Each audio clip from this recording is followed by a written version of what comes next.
Hello, everyone. Welcome to another episode of Wednesday Thoughts. My name is Carolina, and as every other Wednesday, I'm here with Ref Doc. How are you doing today, Ref? I'm doing quite well, thank you. Looking at myself on the screen, I'm wondering if we should put money in the budget for a makeup artist because I can't imagine people are enjoying. They probably look to your half of the screen, but I'm doing good. I don't look like much, but I feel like $1,000,000 today, Carolina. Very good. So today we're doing this again through Zoom. Isn't it wonderful that we can do this virtually? Absolutely, sure. Who would have thought I could do something like this 10 years ago? So here we Yeah, are. right. Today, Ref Dog wanted to get deep and philosophical. So he suggested we talk about the meaning of life.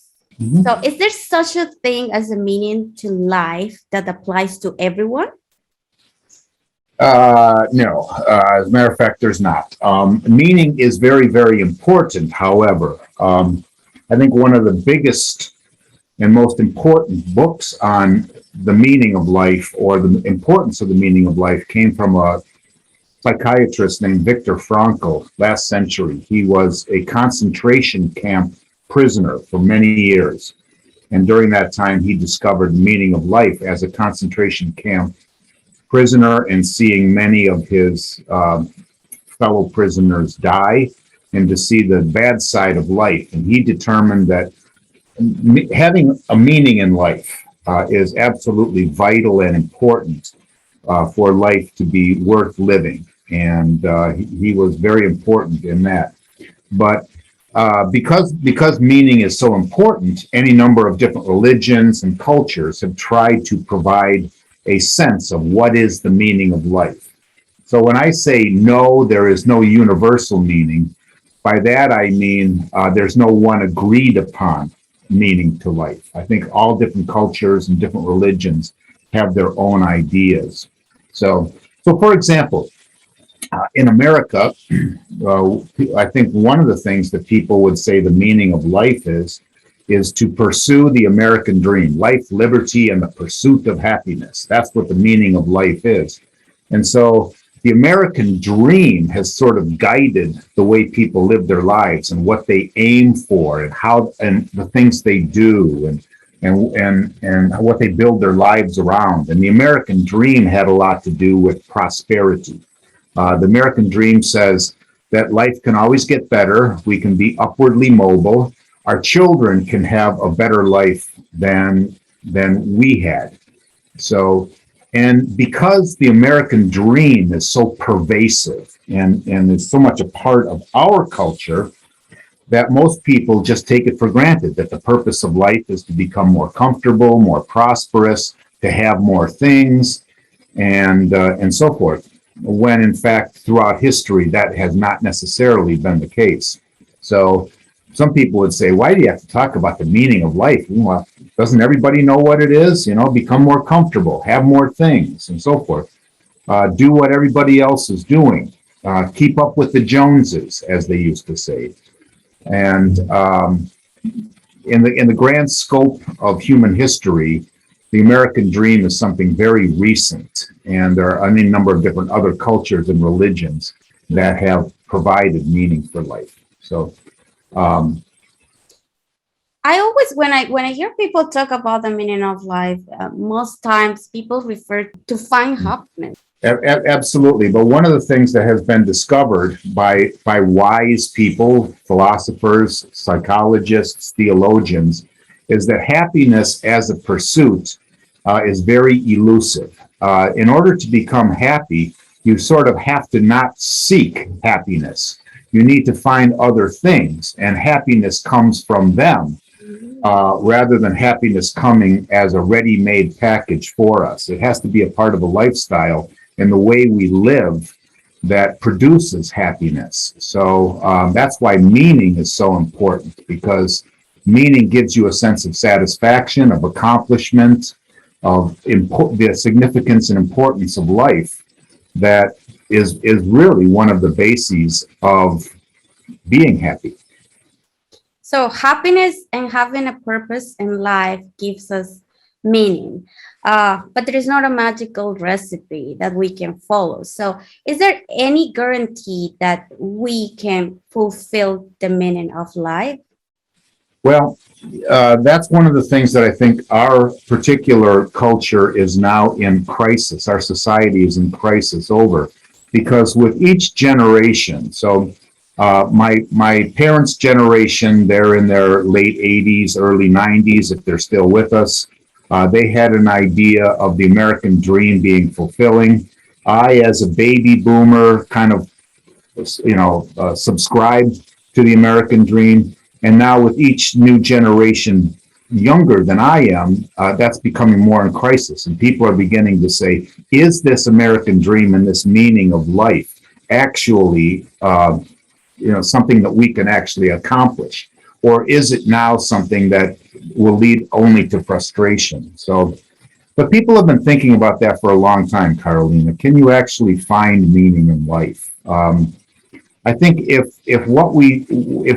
we think we're able to achieve it, we're going to need to learn to be a lot more flexible. So thousands of years ago, you'll see it in the Old Testament book of Ecclesiastes, where the writer says, the race is not always to the swift, and the battle is not always to the most powerful, and so forth. But time and chance happen to them all, and that catastrophe can come upon any person. And so the meaning of life is often something that people find frustrating because so many things seem to plot against it and make it difficult to find. I remember I served the church. I had a couple of Ivy League graduates. I mean, Yale, Harvard, one from MIT. They had done everything right. Okay, the American dream was there for them. They went to all the right schools. They got the right job, and they worked for companies that were eventually bought out, and that they were downsized, and in many cases, pink slipped.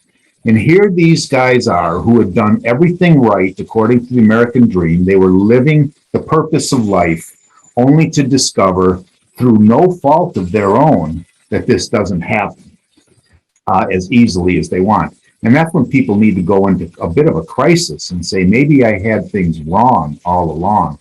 Unfortunately for these gentlemen, as I remember, they did not question anything. They said, well, this is the way capitalism works, and I'm going to stay a part of it.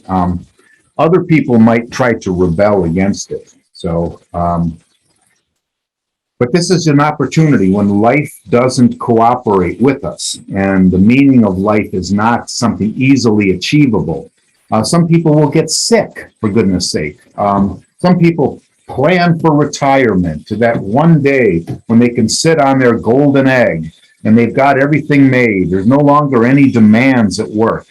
And then they go for their annual physical and discover they have cancer. And suddenly life is in crisis and things are not as comfortable, and they're not living the happiness that we're talking about that they thought they had planned out so well and had taken the right steps.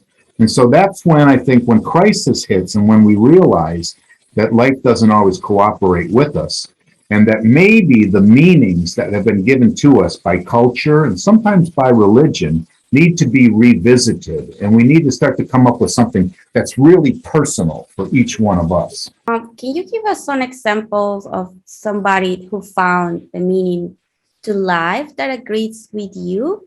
Or in other words, like if there is someone who influences your idea of the meaning of life? Sure. Well, I would say, as I look at my own life and disappointments and so forth, I grew up wanting to be a professional athlete, and I would watch the TV and see all the glory, and then lo and behold, after college, I was invited to try out with the Chicago Bears. They immediately informed me that they would not be requiring my services. In other words, they didn't want me. And suddenly, what is life going to be? I thought I had done everything right. I went into ministry, I guess thinking maybe that I was going to accomplish and achieve great things, only to discover that it doesn't necessarily happen. I'm not a celebrity. I'm not known worldwide. I'm not a celebrated preacher or author. I'm just kind of a plain man. And I had to come to the point where, and this probably goes back about 8 years. So what is the meaning of life? See, crisis. Life didn't cooperate with me. The race is not always to the swift. The wise don't always get their way. So I found very helpful in looking at some of the people of history, the story of Dostoevsky, Fyodor Dostoevsky, the great Russian novelist. He started out his life in his young adulthood as kind of a political revolutionary, kind of fighting against the Tsar of Russia, who was on the throne during Dostoevsky's life. And he was arrested for this and thrown into a jail in Siberia, I think it was. And he's rotting away in the prison. Lo and behold, somebody gives him a New Testament and begins to read it and find some meaning in it. But then he was told one day that he was going to be executed alongside some of the other people in the prison. And they were marched out one day into the courtyard where they were going to face a firing squad. And needless to say, they were all deeply distressed. And this was not a happy situation. So Dostoevsky had thought his whole life was about to come to an end. And out of nowhere, the clop, clop, clop, clop of horses' hoofs began to be heard as they approached closer and closer to the courtyard. And the rider on the horse made this proclamation: the great Tsar of Russia, in his infinite mercy, has decided to commute your sentences. You are no longer going to be executed. You are now free. And he now regained his life. Now, of course, this was all a plot. This is the way the Tsar of Russia would work. He'd get people to think all is lost. Then he'd save their lives, and they would be forever indebted to him and loyal to him.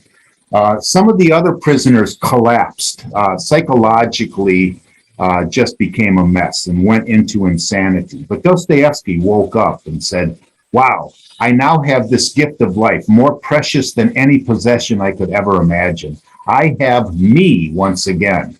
And so he began to value his own self and his own person and the development of himself. And he wrote to his brother and said, I'd always thought that life was outside of me, only to discover on this occasion that life is within us, that the meaning of life is something that's inside us.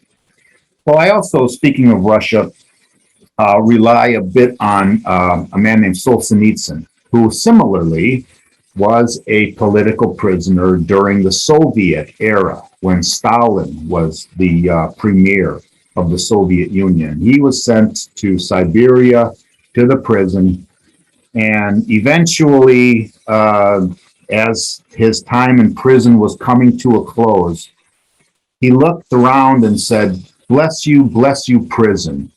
For it was here on these rotting straw beds that I discovered that the meaning of life is not prosperity, as I had been taught, but the meaning of life is the development of the soul. And so I found that very informative, both Dostoevsky and Solzhenitsyn, in my own period of life is not working out my way. But now what am I going to do with life, and what is the meaning of my life going to be? And I concluded that it very much has to do with becoming a better Doug, the development of my soul. I mean, I can lose possessions, but one thing precious beyond any possession is me, myself, my dignity. The American dream says we can have a better and better life, which means more and more possessions. But for me, my dream, my purpose of life is not to have better and better possessions, but to become a better and better person as time goes on. The development of the soul is the meaning of life that I think is very instructive. Now, both of those guys are from Russia, considered Eastern Christianity, Orthodox Church. In the Orthodox Church, one of the purposes of life and meaning of life and the aim of life is what they call theosis, God in us. The more and more of God in us, we become more and more like God over time. So the purpose of life is to become better people. That's something that cannot be taken from us. So those are the ones, and it comes sort of from the Eastern tradition of Christianity that have informed me. Dostoevsky, was he an existentialist? Yeah. Oh, definitely. He's considered one of the existentialists. I'm very much a Christian existentialist. In fact, I taught a course. Okay, but how can you be a Christian existentialist? Yes. Oh, yeah. I taught a course in Christian existentialism, and I guess it was very well received in New Bedford for adult learners. Nothing ever really came of it after the course, but oh yeah, Carolina, you're I'm super curious about this, because if you're an existentialist, doesn't mean that existing alone is not enough. You need to have a purpose, but nothing else will give you that purpose by yourself. Not a God, not a government. Isn't that the meaning? So how can you be an existentialist and also Christian and believe in God?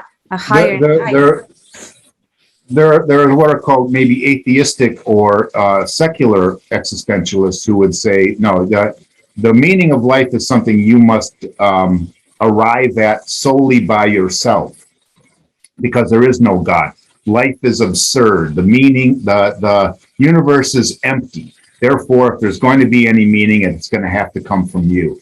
But a Christian existentialist, so let's go back to Kierkegaard.